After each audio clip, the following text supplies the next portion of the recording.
Sir जैसे आपने अभी डायरेक्शन की बात करी कि जो डायरेक्शन है वो ही क्लियर नहीं है मेन, तो वो डायरेक्शन आए कैसे, मतलब वो जो समझ होती है हमारे में वो समझ ही कैसे आए? कि जब पहले समझ ही नहीं आएगी तो डायरेक्शन तो बाद में, क्योंकि पाथ जब तक दिखेगा ही नहीं हमें तो हम चलेंगे तो बाद में ना, तो वो पाथ दिखे कैसे हमें? जैसा मैंने अभी बताया कि इस समय पूरी की पूरी आबादी भ्रमित है। भ्रमित समझते हैं आप, मतलब लोग कंफ्यूज्ड हैं। तो जो कुछ दिखाई देता है वो करने लगते हैं। एक सबसे छोटा सवाल है, सबसे महत्वपूर्ण सवाल है कि क्या हम सबको अपने लक्ष्य पता है? हमारे जीवन का लक्ष्य क्या है? हम किस लिए पैदा हुए हैं?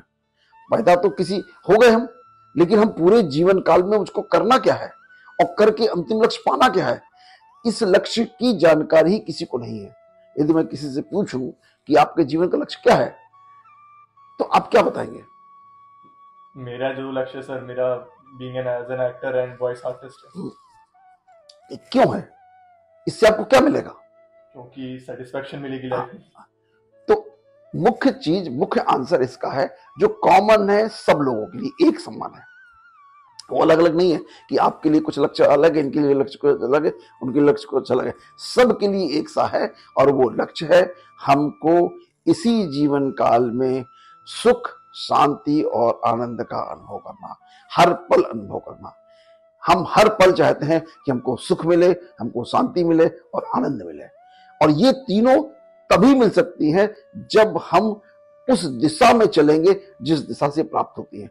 आज की तारीख में जिस दिशा से सुख, शांति और आनंद मिलता है, हम उसके विपरीत चल रहे हैं।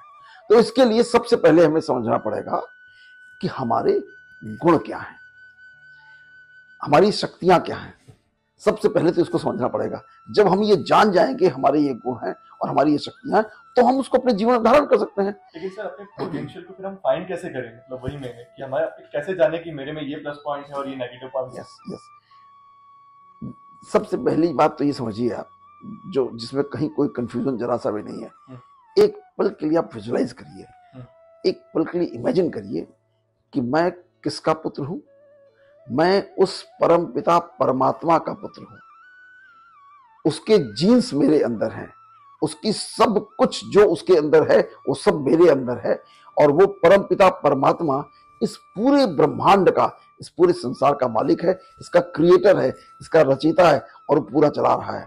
और वो सर्वशक्तिमान है, वो कुछ भी क्रिएट कर सकता है इस संसार में जो संसार को आवश्यक है। इनफैक्ट उसने क्रिएट ही कर रखा है। जो कुछ हमारी आंखों से दिखाई देता है, पांचों इंद्रियों से जो हम अनुभव करते हैं, वो सब उसी की क्रिएशन है, किसी और की क्रिएशन नहीं है। हमको भी उसी ने बनाया है, और हम इतने कमजोर हैं कि मैं एक काम भी नहीं कर पाता हूं सफलतापूर्वक। तो इसके मतलब क्या है? इसका मतलब ये है कि हमारी जो प्रॉपर्टी है वो उससे डिफरेंट है, हमारी दिशा फर्क है। वो दिशा यदि पूरब की तरफ से जा रहा है तो हम पश्चिम की तरफ चलेंगे तो हमको अंधकार मिलेगा। सूर्य पूरब में उगता है, तो अगर पश्चिम की तरफ जाएंगे उजाले की तरफ, प्रकाश के लिए, तो हमको अंधेरा मिलेगा। तो हम इस समय सारे के सारे लोग वैसे ही चल रहे हैं, अंधेरे की तरफ भाग रहे हैं। और जा क्यों रहे हैं? क्योंकि अज्ञान में है, वो प्रोसेस नहीं पता, वो रास्ता नहीं पता कि हम कैसे करें। तो सबसे पहले हमको समझना होगा कि हमारी जो जीवनदायिनी शक्ति है, जो आत्मा है, उसके क्या गुण हैं। जो उसके गुण हैं वही गुण हमारे ईश्वर के हैं, क्योंकि हम उसी के संतान हैं। तो उन गुणों को जब हम धारण करते हैं तो हम ईश्वर तुल्य हो जाते हैं, और वो ईश्वर तुल्य जब हो जाते हैं तो ईश्वर की सारी ताकत भी आ जाती है, सारी शक्ति भी आ जाती है। हम ईश्वर नहीं हो जाते हैं, हम बच्चे ही रहेंगे।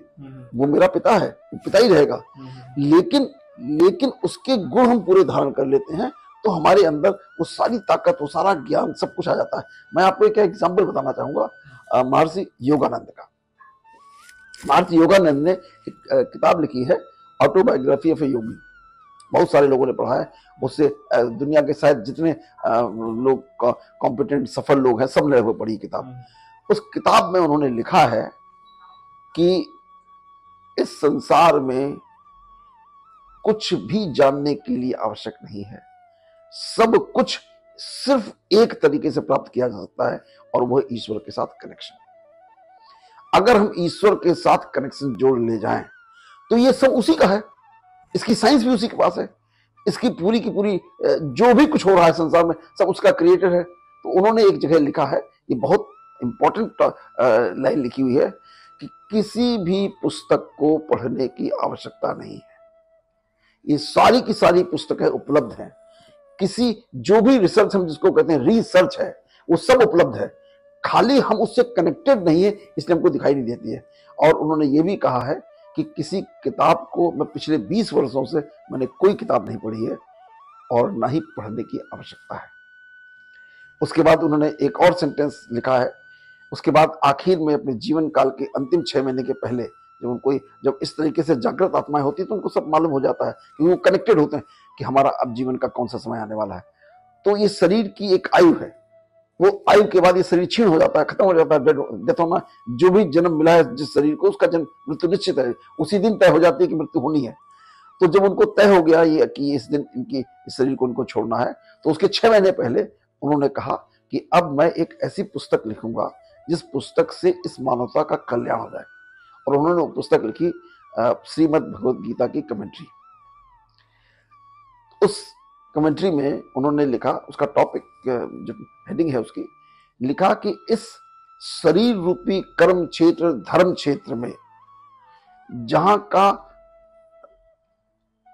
अर्जुन रूपी आत्मा का राज्य होना चाहिए, उसको राजा होना चाहिए, उसको इस शरीर रूपी विकारों ने, शरीर से उत्पन्न होने वाले विकारों ने उसको विक्षेपित कर दिया है, उसको विस्थापित कर दिया है अपने स्थान से। तो इस 700 श्लोक जो श्रीमद् भगवद गीता में दिए गए हैं, इन श्लोकों के माध्यम से ईश्वर ने अर्जुन को बताया है कि कैसे इस कर्म क्षेत्र धर्म क्षेत्र में तुम विजय प्राप्त करके इस शरीर के मालिक बन सको। इस समय हम इस शरीर के गुलाम हैं, मालिक नहीं है, जबकि आत्मा को इसका मालिक होना चाहिए। और तो उन्होंने वो उस किताब को लिखा है, और उस किताब का जिक्र मैं इसलिए कर रहा हूं कि उस किताब को उन्होंने जिस तरीके से लिखा है वो सिर्फ ईश्वर लिख सकता है, दूसरा कोई नहीं लिख सकता है। जब तक वो ईश्वरीय गुण नहीं होंगे तब तक कोई नहीं लिख सकता उस किताब को। उस किताब में उन्होंने, आप लोग शायद जानते होंगे कि महर्षि योगानंद की क्वालिफिकेशन इंटरमीडिएट थी, 8 साइड से इंटरमीडिएट पास थे वो, और उसके बाद कोलकाता के रहने वाले थे। कोलकाता में उनके गुरु युक्तेश्वर गिरी थे। तो उन्होंने जब वो उन्होंने सब ग्रेजुएशन ये इंटरमीडिएट कर लिया पूरा, तो उनके गुरुजी ने कहा कि बीए भी कर लो, ठीक रहेगा, अभी तुमको बहुत काम करना है। जिस समय कोलकाता में रहते थे गुरुजी के पास में, तो उनका क्या करेंगे गुरुजी ग्रेजुएशन करके, तो कहना नहीं तुम कर लो, मेरा कहना तुम कर लो। और तो कैसे हम पढ़ेंगे, हमारा तो सारा का सारा ध्यान हमारे आध्यात्म में है, हमें तो वेदांत और ईश्वर के दर्शन करने हैं, तो मैं ये किताबें पढ़ के क्या करूँगा और कैसे पढ़ूंगा। तो उनका नहीं, कुछ करने की जरूरत नहीं है, मैं तुमको ये सवाल बता देता हूँ, ये 5 सवाल है, ये तुम पढ़ लेना और पढ़ करके इसको लिख आना। तो योगानंद जी गए और जा करके उन्होंने 5 सवाल जो उन्होंने बताए थे वही सवाल किताब में लिखे, वही सवाल पेपर में थे और उन्होंने लिख दिए। इस साइंस को सुन करके आपको आश्चर्य लगेगा, लेकिन ये हकीकत है, यू कैन सी एनीथिंग, लेकिन आपको उस लेवल पे जाना पड़ेगा। तो उन्होंने उस ग्रेजुएशन करने के बाद ग्रेजुएट हो गए। तो जब उनको पूरा वेदांत का ज्ञान और उनको पूरी सफलता मिल गई, तो उन्होंने गुरुजी ने उनसे पूछा कि बताओ बेटा, आप तुम्हारा क्या प्लान है, भविष्य में क्या करना चाहते हो। तो उन्होंने उनसे कहा कि अब गुरुजी क्या करना है, अब तो ईश्वर के साथ रहना है, बस और कुछ करना ही नहीं है, ईश्वर मिल गया, इसके बाद और क्या चाहिए। तो उन्होंने जानते बोले क्या कहा उन्होंने कहा बेटा तुम इतने स्वार्थी हो गए, जो रबड़ी मलाई तुमको मिली है क्या तुम अकेले खाना चाहते हो, अब तुमको इस वेदांत के ज्ञान को पूरी दुनिया को बताना है और तुमको जाना होगा। और उसके बाद अमेरिका गए, अमेरिका में ढेर सारे सेंटर्स बनाए, उन्होंने क्रिया योग की शिक्षा दी, सब लोगों को, महात्मा गांधी को भी क्रिया योग उन्होंने सिखाया और बहुत सारे लोगों को सिखाया। वो एक इस तरीका है, 108 तरीकों में से एक तरीका है ध्यान को करने का। तो वो भी तरीके कोई गलत नहीं है, तरीके सब सही हैं, रास्ते अलग अलग हैं, तो कोई एक रास्ता फॉलो करना पड़ेगा। किसी भी रास्ते में जाएंगे, गंतव्य एक है, वो है परमपिता परमात्मा, और बीच में कुछ नहीं। तो उन्होंने जो किताब लिखी, उस किताब में उन्होंने एनाटमी, जो ग्रेज एनाटमी हम मेडिसिन में पढ़ते हैं, ये ग्रेज एनाटमी है, किताब है जो बहुत मोटी किताब है, और उसके सारे जितने वर्ड्स हैं सब मेडिकल टर्म्स हैं, बहुत कॉम्प्लिकेटेड टर्म्स हैं। तो वो ग्रेज एनाटमी, गाइटन की फिजियोलॉजी, मोटी सी किताब हो गई है। जो टर्मिनोलॉजी उस किताब में लिखी हुई है, उस टर्मिनोलॉजी को उन्होंने पूरा उद्धृत किया है एग्जैक्टली। ब्रेन के कौन से पार्ट कहाँ कैसे काम करते हैं, किसका क्या नाम है। उन्होंने सारे पांडव और कौरवों की सेना 100, उन्होंने 100 विकार लिखे हैं कि ये 100 कौरवों की जो सेना है ये मेरे अपने स्वयं के विकार हैं। एविल थॉट्स, विकार का मतलब है एविल थॉट्स, वो हैं। और इन सारे विकारों से हमको मुक्त होना है, और तब इस अर्जुन रूपी राजा को का इस शासन इस शरीर में होगा, तो ये पूरा काम करेगी। तो इसलिए हम लोगों को भी अपने अंदर वो सारे रहस्य हैं हमारे अंदर जो हमको धारण करने हैं, और ये ईश्वर का कृपा है कि उसने वो सारे रहस्य का रास्ता मुझे दिखा दिया। मैं पहुंच कहीं नहीं गया हूँ बहुत ही इनिशियल स्टेज पे ही, लेकिन रास्ता मुझे अंत तक का दिखाई दे रहा है। जब रास्ता दिखाई दे रहा है तो मिल जाएगा, इसमें कोई डाउट नहीं। For free meditation sessions, call WhatsApp